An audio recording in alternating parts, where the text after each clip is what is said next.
Good morning, and welcome to the Tennessee Principal Professional Learning Series. My name is Jim McIntyre, and I serve as the Director of the Center for Educational Leadership at the University of Tennessee. And we're delighted to offer this program of 11 professional learning modules that we hope will provide some research, information, and a chance for some professional dialogue around several of the key leadership challenges that principals in the volunteer state are facing during the pandemic. Today's session is part of Module 9 of the Principal Professional Learning Series, and it's on educating the whole child in the age of COVID. Today's session is organized around 3 recorded video presentations from expert presenters here in Tennessee and across the nation. In between the presentations, you'll have a chance for some facilitated small group discussion today with your peer principals. You can access all of the resources for this session at our Center for Educational Leadership website, which is shown on the current slide. Included among these resources is what we call a reflection template that we hope you'll use to summarize some of your learning for today, maybe take a few notes, and think about how what we discussed today might translate into action in your school. Toward the end of the session, I'll post a link to a survey into the chat. We'd ask you to please fill out that survey. It should only take about a minute or so, but we really would love to get your feedback to ensure that this is a really productive learning experience for you. And this is how the Tennessee Department of Education will know to award you tassel credit for participating in today's experience. As we begin today, I want to express our thanks to the Tennessee Department of Education, and particularly to Commissioner Penny Schwinn, for making this opportunity available to public school principals in Tennessee. And I also want to acknowledge the generous financial support of Tennessee SCORE in enabling this series to happen. We're really excited to have 3 excellent presentations for you today. First, Dr. Matthew Clifford from the American Institutes for Research will present some compelling research that's pertinent to educating the whole child. Next, Todd Dixon from Valor Collegiate Academies in Nashville will share his school's thinking and their structure around what they call comprehensive human development for students. And then finally, Mario Ricero from the National Art Education Association will speak about strategies to support effective arts education during the pandemic. We'll begin with a roughly 22-minute video presentation by Dr. Clifford that will examine educating the whole child from the perspective of health, safety, and academics. And then we'll have some time for some small group conversation. So we'll begin straight away with the presentation by Dr. Matthew Clifford at the American Institutes for Research. Hi, everyone, and thanks for joining this session of the Tennessee Principal Professional Learning Series for school principals and assistant principals. This session will focus on educating the whole child and present my part, a research framework on student learning and student performance. My name is Matthew Clifford. I'm a researcher at American Institutes for Research, where I focus on education leadership and school performance. And I will be presenting some background research today on educating the whole child. What does that mean? Educating the whole child? Well, for many researchers, we think about addressing health, safety, and academics, which surround and support students in whatever trajectory, in their trajectory of learning. That we want to treat each individual and establish conditions so that the child can succeed. In the next section, I want to provide more of a definition of health, safety, and academics, because all 3 of those are important parts of educating the whole child. I'm going to draw upon others' research in this area. From my organization, American Institutes for Research, Learning Policy Institute, ASCD, Ed Council, Turnaround for Children, the National Research Academies, and Mind, Brain, and Education at Harvard. If you're interested in following up on any of this information, you'll find a list of resources at the end of this presentation, and you can please reach out to me in order to continue the conversation. So let's start with student health. First of all, student health, when we think about student health, it's about each student entering the school physically healthy and supported. And that schools work in partnership with families and other agencies to develop students' healthy habits and lifestyles. So what's included in student health? Nutritional health and care, mental health and care, and then social supports so that they have healthy relationships that support both their mental and physical health.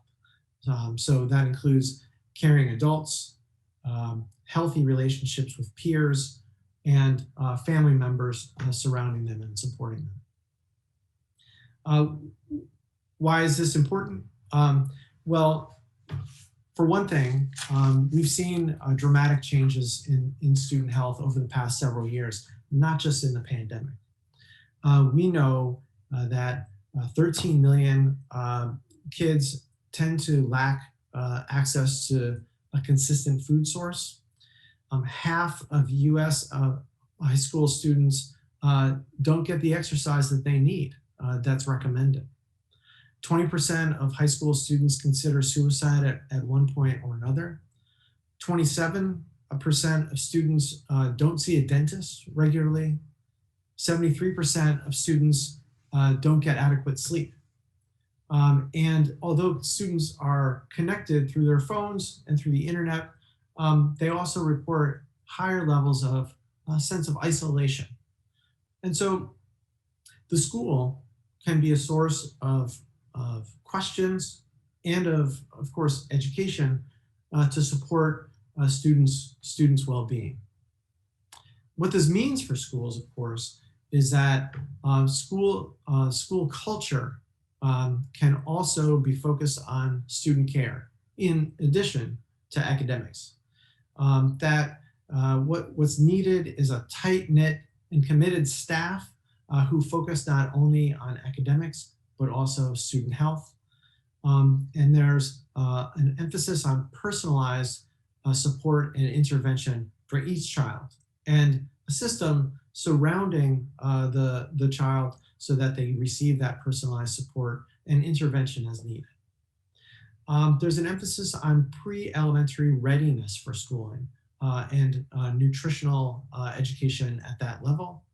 And then, of course, partnerships with community organizations to intervene as necessary, but also to get information and exchange information in a way that is secure to preserve people's identities and personal lives, but also is informative to support students as they need to be supported. What the research says on this is remarkably clear, and that's highlighted here in the red box. One, we clearly know that a healthy diet and behaviors are associated with higher academic performance. And in contrast, students with less healthy diets and less healthy behaviors are less prone to achieve academically. Secondly, students with balanced diets perform better academically than students that don't. Students who get more sleep and are prepared to perform academically, and there's a strong correlation between that and student performance. Student exercise is associated with better mental health, and then student exposure to trauma affects their performance, attendance, and success in the near term and in the long term. So how do you address student health as a principal? One of the things that ASCD has come out with in their Educating the Whole Child initiative is a set of indicators that may be helpful to you as you're having conversations with colleagues and community service agencies about supporting student health. These indicators are here on the screen, and I'll highlight just a couple for you here. So first of all, Student physical education programs, which are so challenging now, particularly when students are learning online, are vital to continuing student health. And so working with your phys ed staff to support health and engagement of students during online learning is remarkably important. It's also important to provide physical education to opportunities to all kids, regardless of their fitness levels or abilities. And secondly, I think it's important to think about the entire school and its services. Many of you currently are engaging school food service in supporting healthy nutritional choices for students and reinforcing some of the messages that students are receiving in health classes and other academic areas. And then lastly, I think it's important to stress that a focus on health also starts with our staff. So as school leaders, if you can focus on the health and well-being of staff, you can begin to develop a culture within schools that supports student health, nutrition, and mental wellness. The second area of focus on the whole child is on student safety. It's defined as each child learns in an environment that is physically and emotionally safe for students and staff as well. So what's included? Physical safety and freedom from threats, emotional safety and freedom from threats, and then a supportive social network that surrounds the student. So why this is important now? First, educational research is quite clear about the importance of safety and having a strong foundation upon which student learning can build. We know from research that students who experience trauma face attention, engagement, and advancement challenges. We also know that, that explicit modeling of social and emotional competencies creates safe environments for learning, and being explicit about social and emotional development can help students to self-regulate and reflect and improve their own healthy choices. Strong and supportive school climate is associated with reduced antisocial behavior and bullying. So the messages that staff and students send to other students in a strong and supportive school climate does have a dramatic positive effect on the antisocial behaviors and bullying that we hope to curb. And then proactive and non-punitive disciplinary policies are associated with more positive student behaviors. So in other words, efforts to at restorative justice, efforts to proactively engage students in thinking about how they are productive members of the school community do actually pay dividends. On the flip side, however, we know from education statistics and healthcare statistics that safety remains a real concern in schools. A few statistics on that. Since 1999, remarkably, 210,000 students have been victims of gun violence in school. We are averaging now 12 threats of violence to schools per day, typically.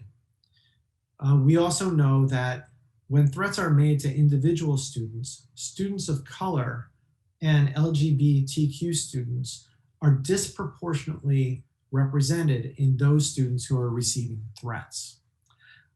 Black students are 15% of the entire student population, but in schools, 33% of the student arrests that are made in schools are of Black students. And then 5 states have met the 250 student to 1 counselor ratio that's been recommended by the Department of Education and others. So these statistics seem to point us toward the need to focus on educational safety and also concerns about the equitable distribution and practices of safety and discipline within schools.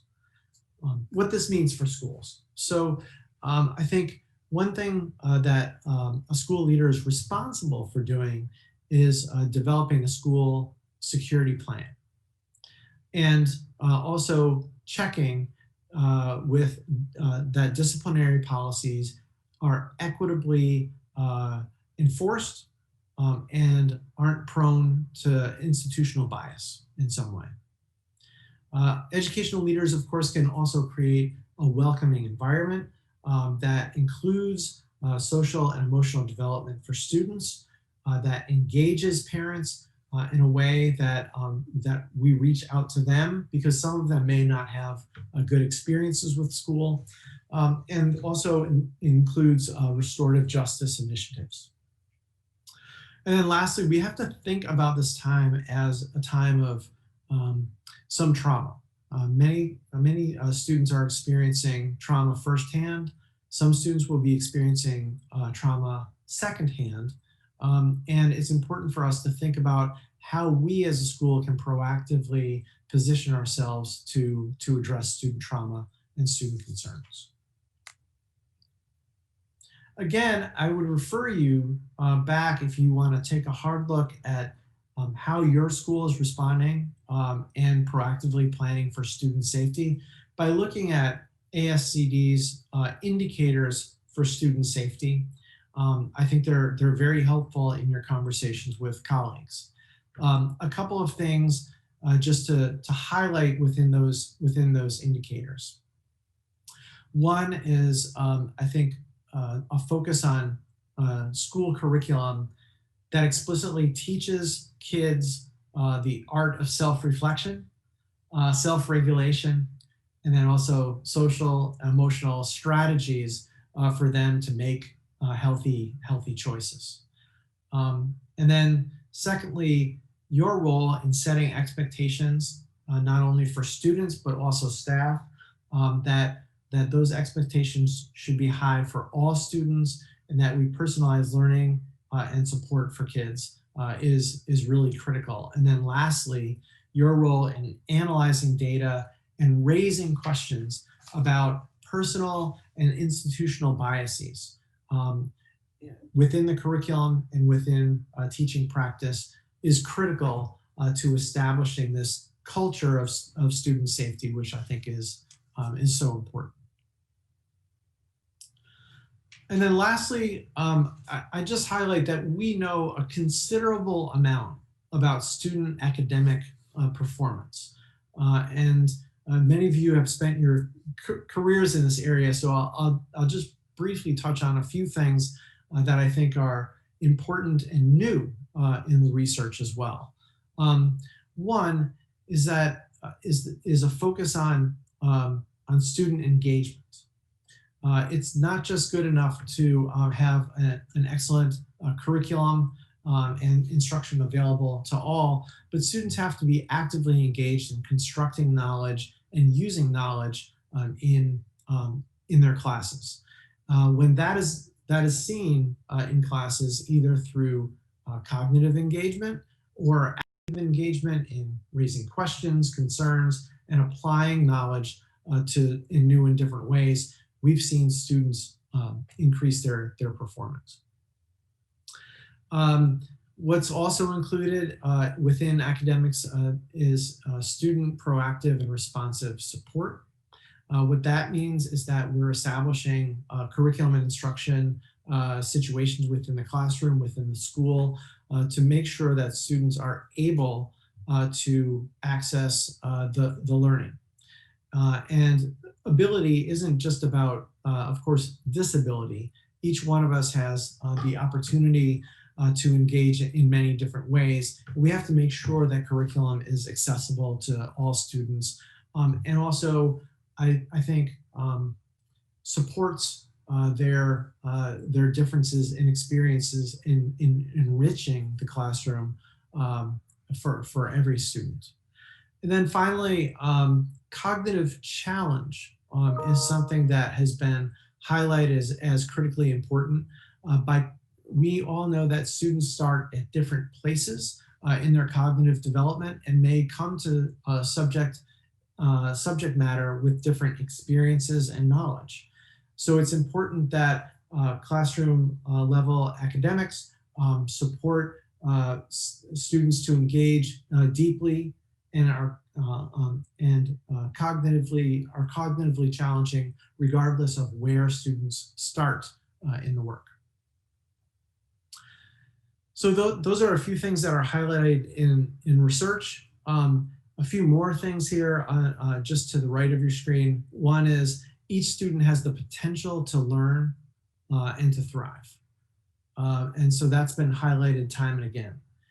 Importantly, a student that may not be performing well has the potential of performing well later on down the line, because learning is nonlinear and it's episodic.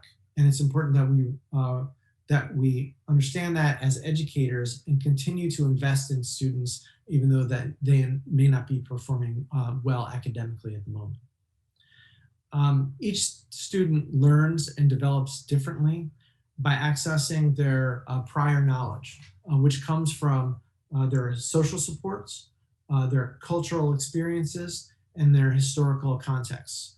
And each one of these contexts really has to be respected and supported and integrated into the process of learning.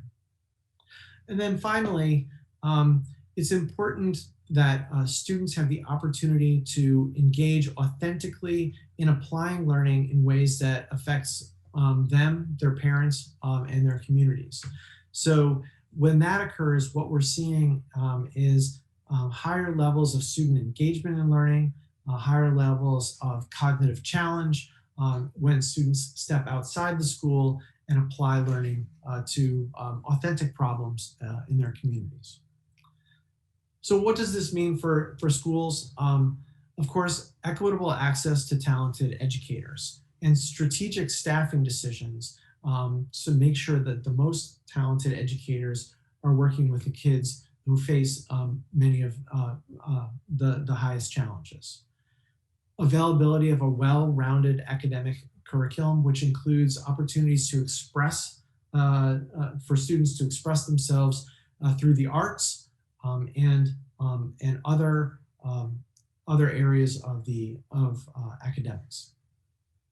A focus on individual student development and a case-based approach to student management, so that teams of teachers come together and think about the challenges that individual students face and how they can develop over time.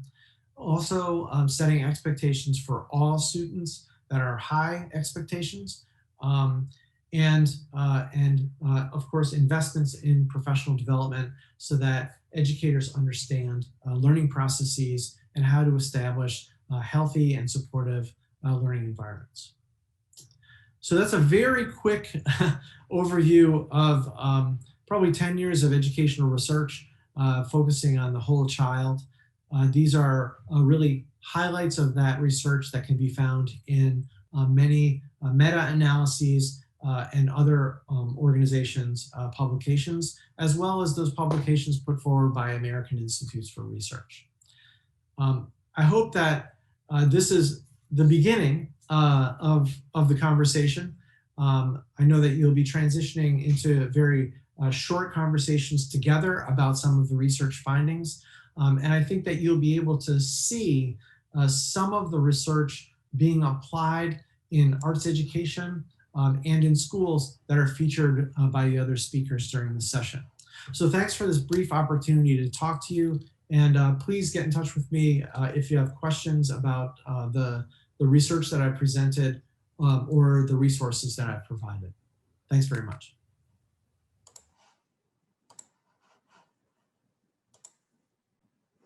Okay, very good. Well, our thanks to Dr. Matthew Clifford at the American Institutes for Research for that great presentation on some of the research behind educating the whole child from for a variety of perspectives, including health, safety, and academics. So we're going to move into small group conversation. We're going to have several opportunities for small group conversation. So we're going to actually start, it'll be a fairly quick hit. It'll be about 8 minutes for the conversation. And on your screen, you can see some of the questions that we'll ask you to think about and talk about in your small group. There'll be a couple of facilitators that can ask a couple of these questions, but first and foremost, sort of what's your reaction to the research that was presented? How is your school focused on student health, safety, and academics and educating the whole child? And what's different about that during the pandemic? And then I think the last thing I would ask, if you think about that reflection template that I talked about at the beginning and that you can access on our website, what kind of action steps might you take from grow out of this conversation and the presentation? So I'm going to invite you to a small group conversation. I've put these discussion questions into the chat if you want to copy them out of there now, because I don't think they'll be available when you go to small group. And I will push the button right now. You get an invitation to a breakout room. And if you go there, we'll have about 8 minutes of small group conversation.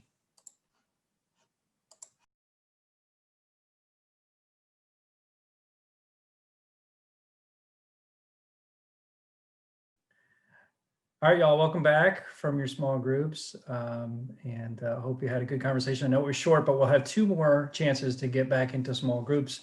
And I also apologize for the abruptness of the transitions in Zoom, but we're gonna move on now to the next part of our presentation and conversation. So we're going to move into a presentation by Todd Dixon, who is at Valor Collegiate Academies in Nashville. And Todd's going to build on his presentation from last spring.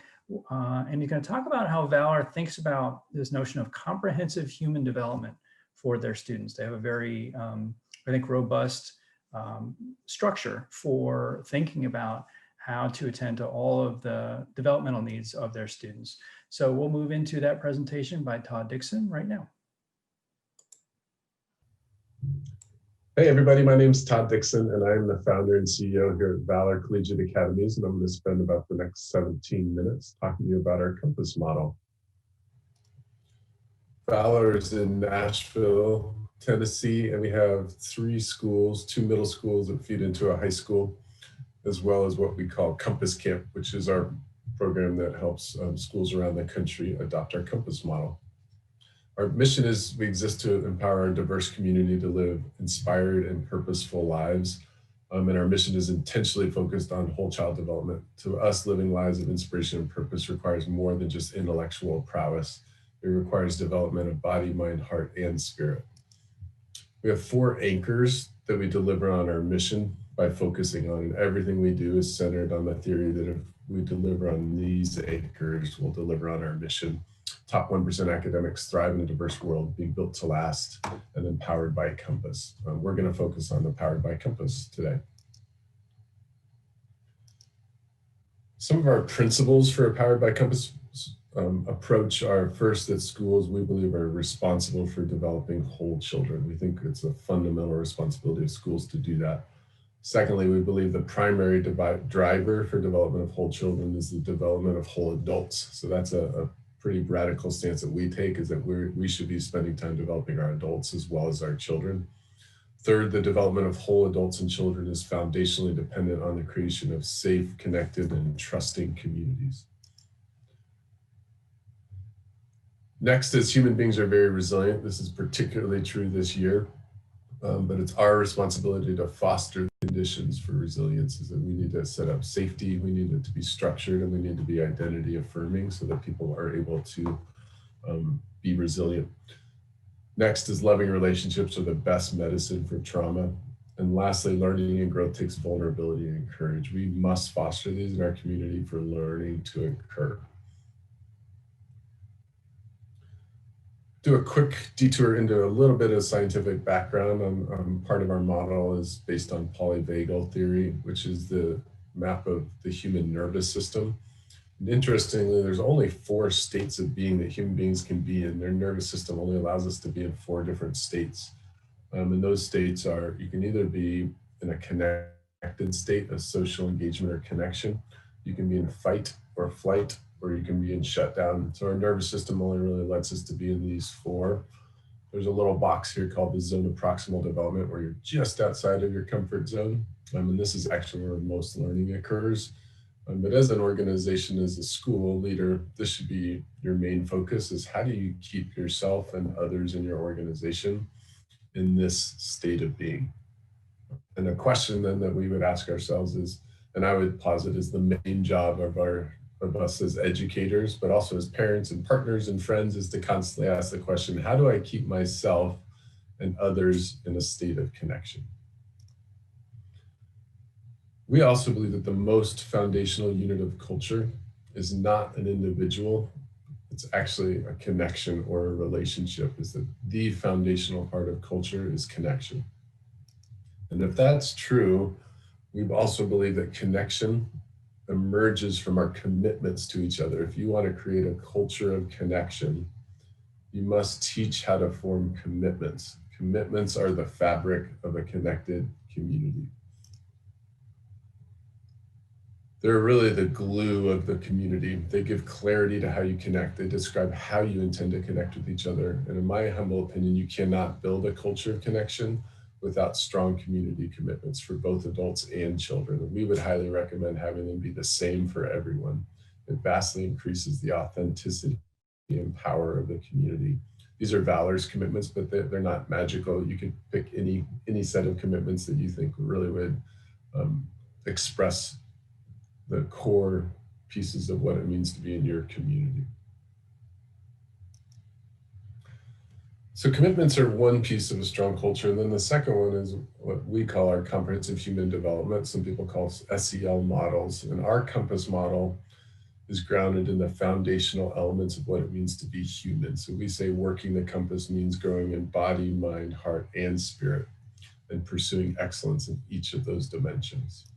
And the very simple explanation of how we do that is that we assign everybody badge work. So you get badge work, which is like Boy Scout or Girl Scout badges. So you work on different things in body, mind, heart, and spirit, and then you share that badge work in a process called Circle, which I'm going to show you a video of right now. So this video, we'll watch about 4 minutes of it, and it shows a little bit of an adult circle, and then it shows Juan, who you can see there, actually doing for the first time, he's doing a middle school circle. So he's a 9th grader in this video, and he's doing a middle school circle. And I'm going to show that to you from their website for better video quality.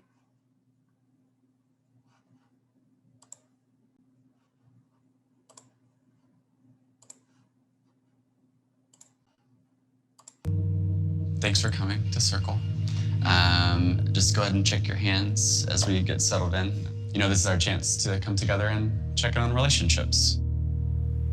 I think some of you know, or I've shared just because of recent absences for being ill, that I do have lupus, which has just been terrifying.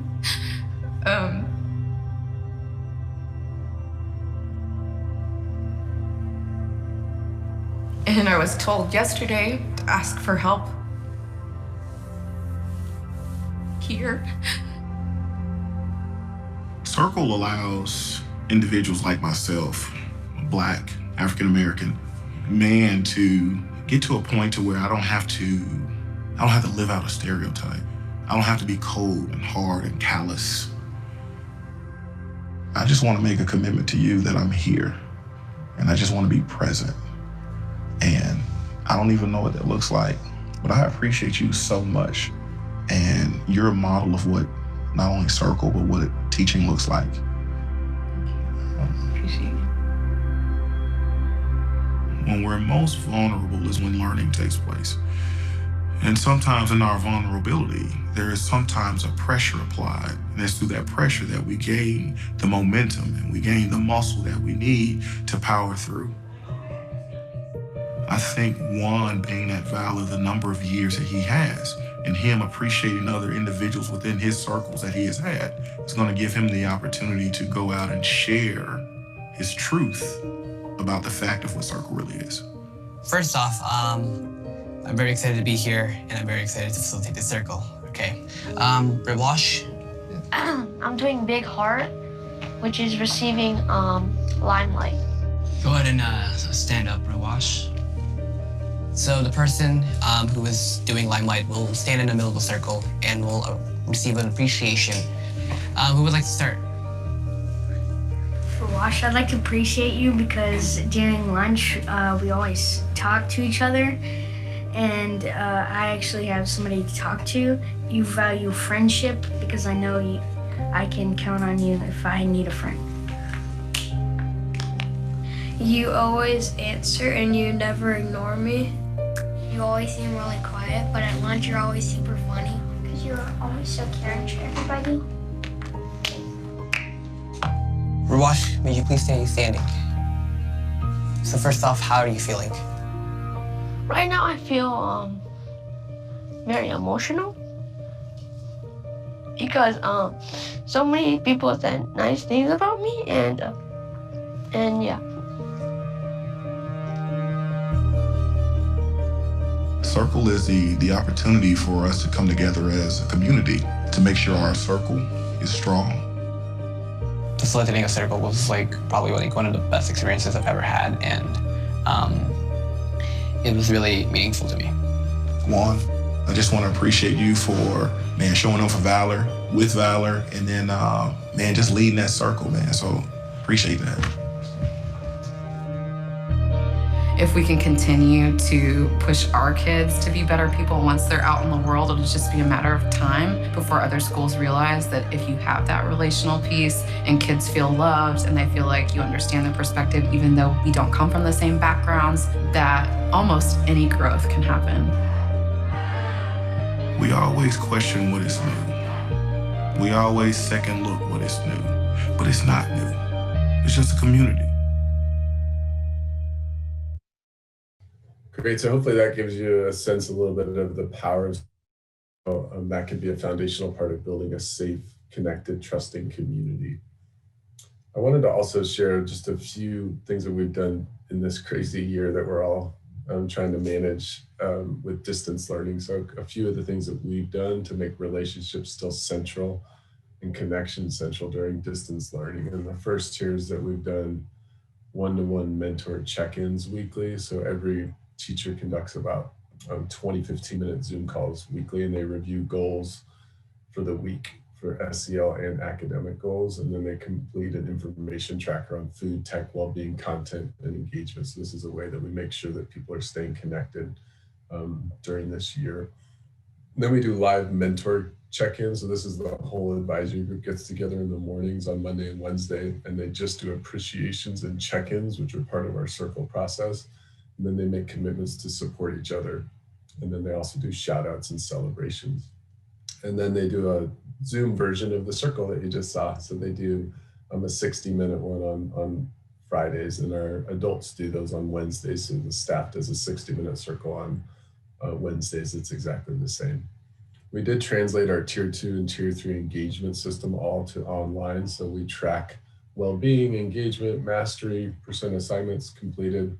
And then we set triggers for all of those. If anything's low, they go into an RTI model with the basic triggers being we'll increase the number of one-to-one check-ins, we'll make office hours required, or they'll get a daily text system. So someone texts them every day to help them stay engaged and feel connected. Compass Across the Mile, I know you're also going to learn about the power of arts today and really the whole child piece. And I just want to very briefly touch that we 100% agree that that's critical to a strong organizational approach to whole child. So we call it working the compass across all domains of the school. So Compass is alive in our athletics program and in our arts program and our extracurriculars. I mean, we really do believe the commitments are as well, and that those become habits of life. So walking my talk is important in your academic classroom, but it's equally important if you're on the basketball team or if you're in the school play. And lastly, we build Compass badge work to have it be in service throughout the community and in all of our extracurricular activities in our arts and our sports program. I also wanted to touch on our top 1% academics. So that's one of our core anchors, and it's, you know, obviously probably an anchor of every school in the country. But a couple of data points on our academics is that Valor Flagship, which is our original middle school and the high school, is ranked #1 in composite growth across all 4 subject areas. Out of all 1,350 schools in Tennessee, it was the top rated school the last 2 years in a row. And if you combined all 3 schools into a single school, they would be in the top 2% for both growth and achievement in Tennessee in both categories. And there's only 6 schools in the whole state that are in the top 2% for both schools, for both categories. And then lastly, our economically disadvantaged scholars do extremely well. They've been ranked in the top 1% for both achievement and growth for economically disadvantaged scholars in the state of Tennessee every year since we've opened. And the reason I share this is just to drive home the point that a lot of schools sometimes worry, I think, about spending too much time on SEL work or whole child development work because they worry it's going to be at the cost of academics. And we really believe that it is actually foundational and can be transformative for your academics. And we believe that's part of why our academics are so strong at Valor. All right, if I summarize the key learnings for you all, it would be, #1, your main job is to ask, how do I keep myself and others in a state of connection? That is your main job as a principal in your building, is to constantly ask that question and try to find answers to that question. Second, one of the answers to that is to create strong community commitments for your school. If there's one thing that you left this session with, is if you went back, drew up your own community commitments and figured out how to make them live and breathe in your school. #3, the main point of this is we really believe that developing body, heart, and spirit, not just mind in schools, is critical. And we believe it's well worth it even for the mind aspect. And lastly, we really have learned that you have to do your development with both kids and your adults. Like, working on the development of your adults is equally as important to having a strong culture. And similar to working on the SEL part will give you transformative academic results, working on your adults will give you transformative results for your kids. All right, if you need more help or ideas, you can go to our poweredbycompass.org website. There's a lot of resources on there and more information about Compass. You can also email me if you had specific questions. And then lastly, we're starting a new program this year called Compass and Leadership, specifically for principals. And we just got funding for the Gates Foundation for a cohort of district principals in Tennessee, which would be you all. So if you're interested in potentially joining that, you can either email me, or I believe there's information on poweredbycompass.org where you could sign up for that. And that would start the next school year, but you could start planning for it this spring. We'd love to have you all join that program if you feel like it would be a good fit for you or for your school. Thanks so much for having me. It's really great. I know you're going to go do some breakout sessions right now and talk a little bit more about what you learned here today. And I wish you all the very best of luck in a very challenging year. So thank you. Take care. Okay, very good. So our thanks to Todd Dixon at Valor Collegiate Academies. Obviously a lot to think about there, and just a really thoughtful approach to comprehensive human development, as they call it, for their kids. We're going to move into small group again here with just for about 8 minutes to talk about some of what you saw and some of what you heard and some of what you learned. And so a couple of questions to think about. The question that Todd asked: as a school leader, how do I keep myself and others in a state of connection? What kind of community commitments might you already have in your school or might be relevant and useful to embrace in your school? How does your school and how could your school develop body, heart, and spirit in addition to students' minds? And then again, thinking about that reflection template, what kind of actions might you take based on the presentation and conversations?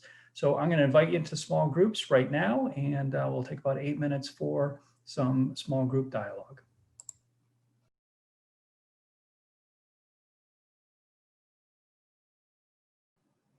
Okay, welcome back from your small group conversation. I hope it was a productive dialogue. I know it was brief, but we're going to move into our third and final presentation for today. This is a presentation by Mario Ricero at the National Art Education Association.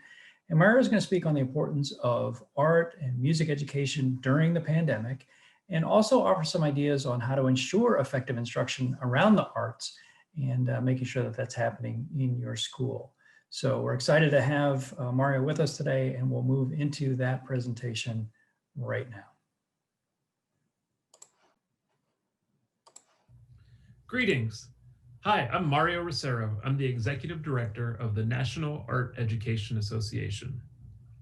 I'm here to discuss arts education with you, especially in this era of COVID-19. Before we get started, just a little background. I spent the first 10 years of my career as a visual art teacher at the elementary and middle school level, both outside of Pittsburgh, Pennsylvania, and in the south side of Chicago and Chicago Public Schools, and then spent 13 years in central office administration, most of which in Chicago Public Schools, overseeing various arts programs, becoming the director of arts education for all 700 schools across the district, and working with principals to ensure that the arts were a priority, as well as working across all curricular areas as the chief core curriculum. After that, I ran the education programs at the John F. Kennedy Center in Washington, D.C., and I'm thrilled to be in this role now where I champion visual arts education across the country.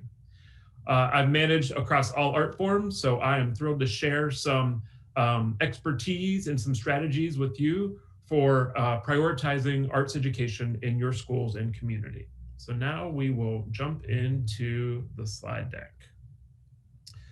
So Tennessee principals, this is really a pleasure. I'm so thrilled to be invited to join you. This is part of the series of educating the whole child in the age of COVID. So let's take a look at our agenda. So we're going to spend a little time getting on the same page. I'm going to talk with you about terminology, history, and context of arts education, touch on standards and outcomes, and then get into arts in the age of COVID-19. How can you maximize your arts education program, provide some resources and supports, and then we'll close up. So first off, let's get on the same page about some terminology.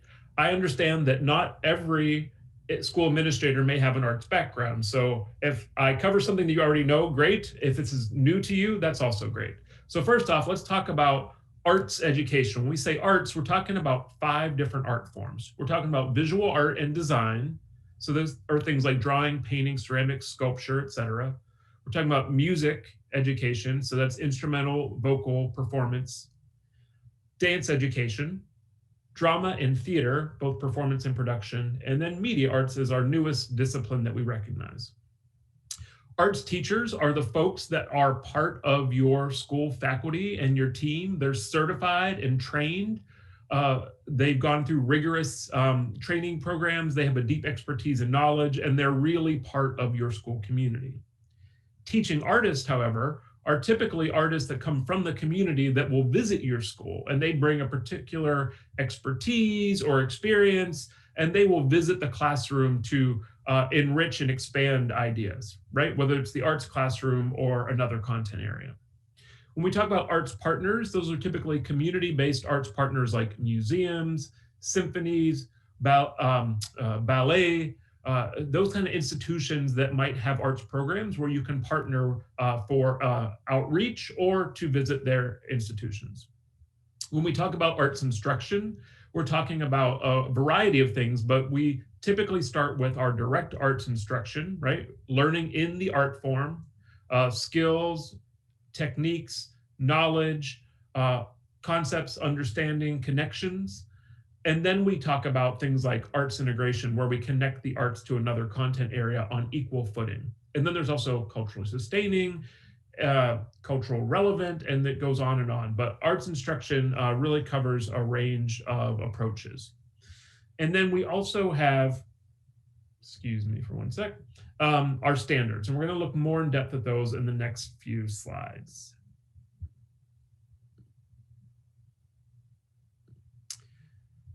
So before we do that, this icon I find to be very beneficial. So this was created in 2013 from the National Arts and Arts Ed organizations. And what you're seeing in this Venn diagram is it just sort of furthers what I just described on the previous slide, which it talks about the specific roles that folks play in arts education.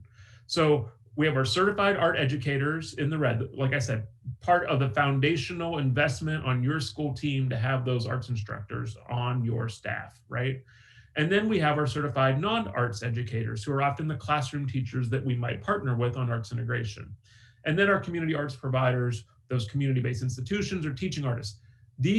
Each of these three circles are unique, and they each provide unique expertise and benefits. And it's really important not to think that they are all the same thing, but to really differentiate and understand the unique value that they each offer in arts education. Just some other big picture, sharing some big ideas here. So in the arts, there are a number of outcomes and benefits that we can gain from arts education in our schools. And these are all very valuable, skills, techniques, principles, tools and resources, processes, critique. But we also want to, at this time especially, I focus on the two that are highlighted, especially because we're living through so many layers, from the pandemic to financial woes, to escalating racism across the country, to the election. And how do our youth really understand what's going on and express that? Well, the arts are a medium to understand and exchange ideas.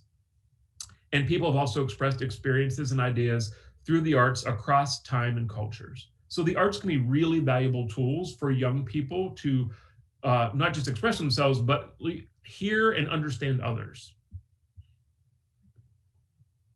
Just a little history and context. You can come back to this slide, but what this says is, in national legislation, the arts have been named as core academic content and also part of well-rounded education in ESSA. These are very important, but it really takes you as a school leader to also make that decision to support and invest in arts education to really make this legislation come to life. Just a national view. If you want to look at the left because you like the circle orientation, great. If you like these rectangles, look to the right, they're saying the same thing. Essentially, it's that the students are at the center of the arts education ecosystem. But what's interesting in arts education is that we have a number of ripples around the student that really support this. So you have your school-based team, your certified staff, and then you have your parents, your community, your arts partners, then the regional and state level, and then the national level. And we all work from the classroom out to ensure that the students are gaining and benefiting from arts education. So please know that there's a huge amount of support behind arts education at every level. Like I said when we went over the agenda, there are national core art standards. These were developed with practitioners from across the country, experts in each of the 5 art forms.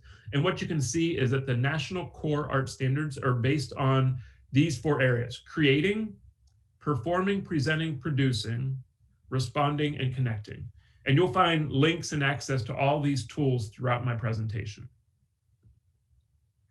When we take a deep dive look at arts education standards in Tennessee, I was really pleased to see that all 5 arts disciplines are recognized in Tennessee, and they are described at the Tennessee Department of Education page.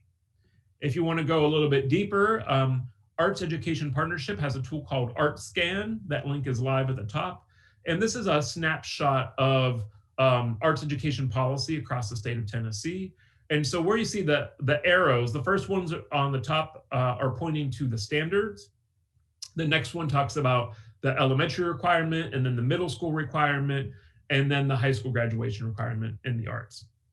Now what we see is Tennessee primarily is leaning on visual art and music, but I really want to emphasize those core art forms can be bolstered additionally by your dance, your drama, and your media arts as well. So please consider that full range, even though we see visual art and music having the biggest foothold. From those standards, when you have an investment in a quality arts education program that is sequential and ensuring that students across their educational journey, from the youngest age and grades all the way up through high school and graduation, are, if they're receiving that arts education, these are the kind of benefits that you can anticipate. So there are 2 that I've really highlighted that I want to start with. So, we always start with artistic achievement. So if you're investing in an arts education program and you're investing in an arts teacher, then what you want is outcomes in the arts. You want those students to be learning those skills, learning how to paint, draw, sing, perform, interpret, act, design. And that's really core to the art form. But there's also these connections and these expressions and these concepts that are really strong in the arts. But we start there and then we work outward. Especially with what we're facing right now, the art studio across any art form provides a real safe space for students to express themselves and also to express things that might be difficult. And oftentimes that comes through critique. So I also highlight the social emotional learning benefits of arts education. But we also know that when a school invests in arts education, it has a number of effects on the entire school community. We can see academic achievement raised, lowering dropout rates, improved SAT scores, improved college graduation rates. We know creativity is sought after by business leaders. We know that the arts are part of a well-rounded education. They're a core academic subject. All of these benefits can be found on Americans for the Arts page. Now, as we look to this current moment in time, so clearly education is facing one of the most difficult eras it's ever faced. And the only consistent thing that I can see across the country is inconsistency. Folks have started with remote learning plans, and then they've moved to in-person plans, and then they moved to hybrid. And what I've seen and heard from educators is that they've really occupied all those spaces at this point in time. So how do we prioritize and support arts education and really maximize it for your school? So for this slide, in the mindset of us as a school leader, what I really implore you to do is to maximize your arts educator. Include your art educator on your COVID-19 planning team. These folks have a whole school mindset, especially if they're elementary or middle school. They probably know the whole school community. They know them across years, they know them developmentally, they know their families. They can really be a connector. Please consider them as a person who knows how to achieve success in a resource-constrained environment. I've worked in arts and arts education my whole life. We're always backed into a corner with limited time, limited money, limited supplies, et cetera, and we still find ways to succeed. If you're looking at a resource-constrained environment, lean into your arts educator. They know how to do this. They are community builders, whether it's through exhibition or performance or collaboration. They know how to bring people together through the arts. They create that safe space for expression and social emotional learning. And they also are expert schedulers because they have so many things to work, whether it's the drama club, the band pullouts, the visual art exhibition, month. They know how to work with the whole school schedule. And sometimes it's about alternating A-B days. Sometimes it's quarterly rotations, but really be creative and lean into these folks for their expertise. As the school leader, make sure that you're maintaining quality. Support your art educator by encouraging them to have that rigorous arts instruction that includes everything from the foundational knowledge and skills, I'll say up to the more contemporary conceptual work, right? Connecting to art history, connecting to contemporary practice. Like, what are artists living and breathing right now? Those diverse, awesome artists, what are they doing and how do we connect to that? So really looking at that whole range across the curriculum. As a school leader, get creative with schedules and budgets. Work with your arts educator on options for schedule rotations, like I said, creative supply sources, and everyday workarounds. Also, prioritize, excuse me for one sec, prioritize and invest. So double down on your arts educator. This investment can pay off for your entire school community, especially if you maximize them and value them for their unique skills that they bring to the table. So now we're going to take a look at tips that you could support your arts educator in implementing, right? So if you are currently facing, whether it's remote, hybrid, or in person, or all three, as an arts educator, these folks can help you to coalesce school-wide resources to make individual student kits. So we have safety in mind. So can you pull resources from across all grades, all subjects to say, what's the minimum? What's the good list that makes that kit for kids, right? And then maybe what's the better or the best version if you're able to pull that together. But really coalescing resources and not just saying these sources are pocketed and can't be shared. They need to be shared at this time across departments, and then create those individual student kits so that those materials can stay with the student and stay safe and clean and separate. Arts educators can involve the family in art learning, making, and sharing. They can encourage students at home to create a dedicated studio space. Oftentimes kitchens can be a really great space for that. You have a water supply source, or you might need a quiet space where students can actually record and perform. Make sure that you're showcasing student work and accomplishments by hosting virtual performances and exhibitions. Really lean into the arts as a tool for equity and cultural responsiveness. Lean into the arts as a tool for social emotional learning. Establish those regular structures, clear expectations, communication systems. Keep those lessons relevant. Engage students with meaningful assignments, projects, ensure that living, diverse artists and art styles that are relevant to their lives are included. We want to be flexible and allow students to take assignments in different directions. And then provide that valuable feedback and really think about formative assessment, because it's so critical right now. A few resources for you. So if you are looking for these resources, you can follow these sentence stems to get to that resource. So if I need arts education resources across all art forms, you can go to the Arts Ed Partnership COVID-19 resource site. And then these are the links for visual art, music, dance, drama, theater, and media arts. If you're looking for connections between the arts and SEL, between the arts and equity, diversity, inclusion, or if you're really looking for that case for support for arts education as a school leader, a principal, a school board member, a superintendent, this unified letter across art forms is really key. My organization, for example, has a remote learning toolkit.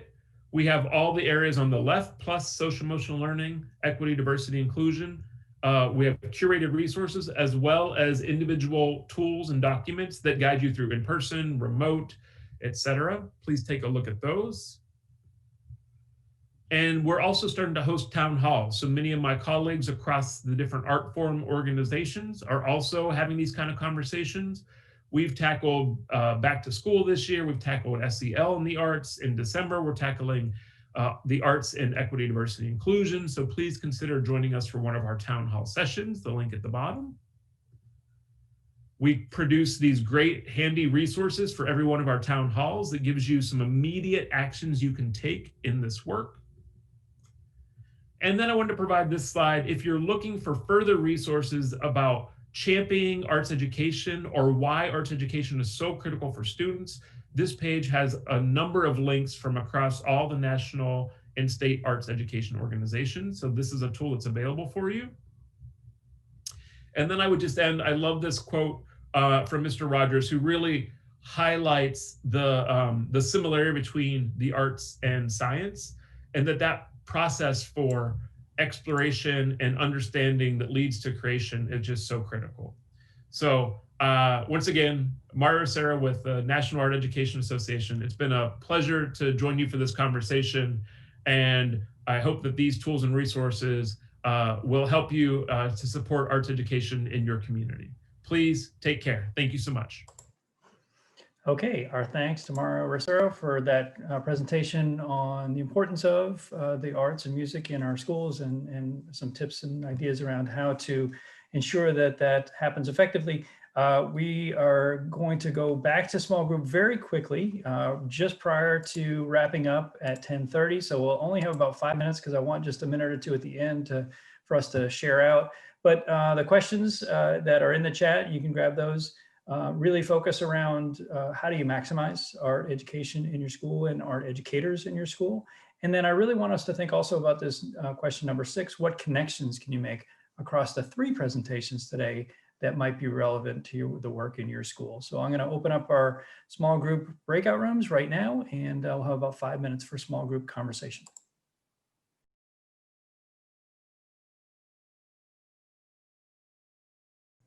All right, y'all, welcome back from small group. Again, I apologize. I know it's a very short period of time to debrief some of that, but we've got a moment here before we wrap up where I'd love to just get your thoughts and ideas and any insights that you might have shared in the small group. Here's our agenda for the remaining couple of minutes we have left. I'm going to put into the chat right now the link to the survey for this session. If you don't mind to grab that and maybe copy it out of the chat or click on that link right now, that gives us an opportunity for you to give us some great feedback on today's session and for us to continue to improve this professional learning opportunity for you. And then also it allows the Tennessee Department of Education to be able to award your TASL credit. So please make sure to grab that link to the survey and fill out the survey. And in just a moment or two we have left, would love to hear any thoughts, ideas, takeaways from the small group and any of the action items perhaps that you might have jotted down in your reflection template for going forward based on the presentations and conversations today. So just turn on your video and unmute your microphone and please share out.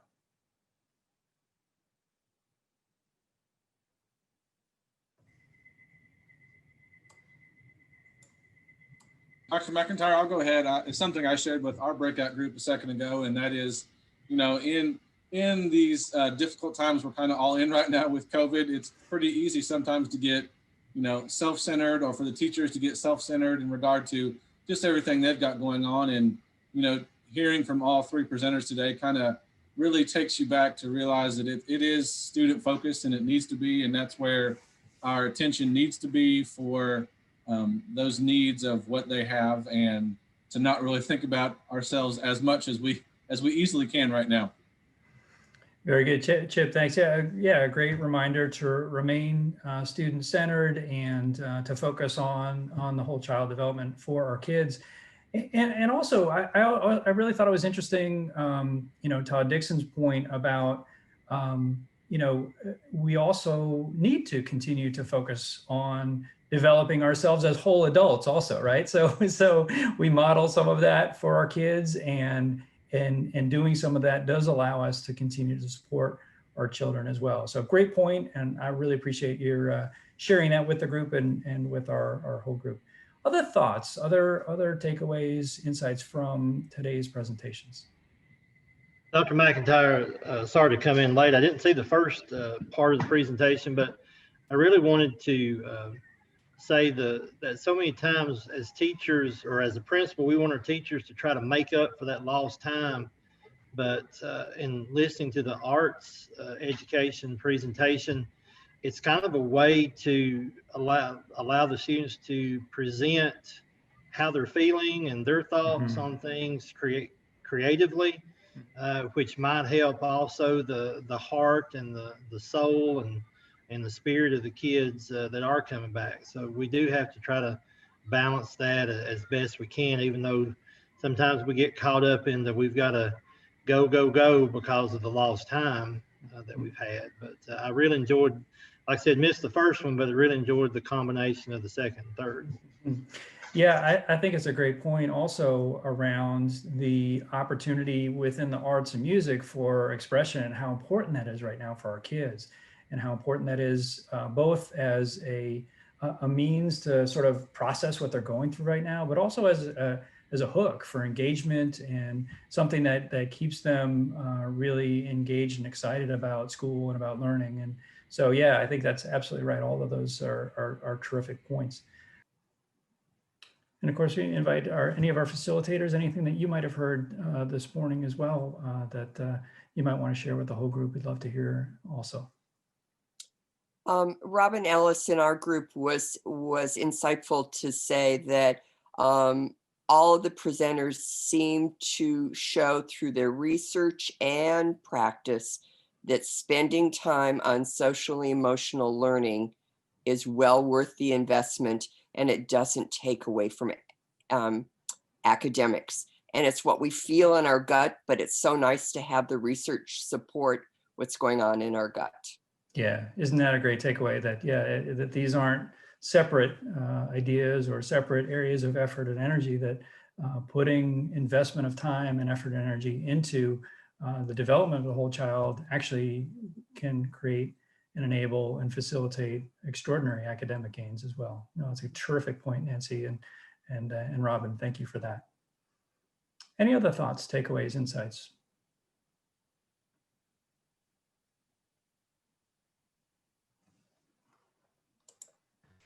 Well, Dr. McIntyre, you know, I always like to add something. It's nice to see you again. You too. Thank you. Yeah. What others have said and what Nancy just said, I think take an intentional commitment to greet every kid, to, you know, I mean, I can't remember every kid's name, but I really try to, and have some little thing that each kid knows about you, or you have a little, you know, a nickname for the kid that only you and that kid knows because of some experience you had. But find something in each kid. And I found out that the virtual kids that become traditional now, really welcome them, make them feel special, you know, make them feel like every day they've come in, it's a better place because they're in the school. And I found that really has enriched, you know, the relationship I have with those kids, and makes them want to be in school. Absolutely. Oscar, I think it's a terrific point, and I think harkens back to Todd Dixon's conversation about connection and how important that is, and that the relationship is really at the foundation of our community and of student learning. So I really appreciate that. I'm going to wrap us up. We've got another group of principals on the other side of 10:30. And so I want to thank all of you for being with us today. Please do grab that survey link out of the chat before we wrap up in just a second here.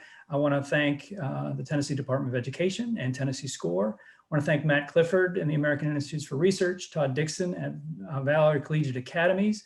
Our thanks to Mario Rosero at the National Art Education Association. Thank our facilitators, and I want to thank each and every one of you, our principals, for being with us today, and also for the extraordinary work that you do for children each and every day. Thanks for joining us. I hope that you'll join us for our next couple of modules after the holidays in late January, early February, that'll be focused on educational equity. Thank you all, and hope you have a terrific day. Take care. Thank you.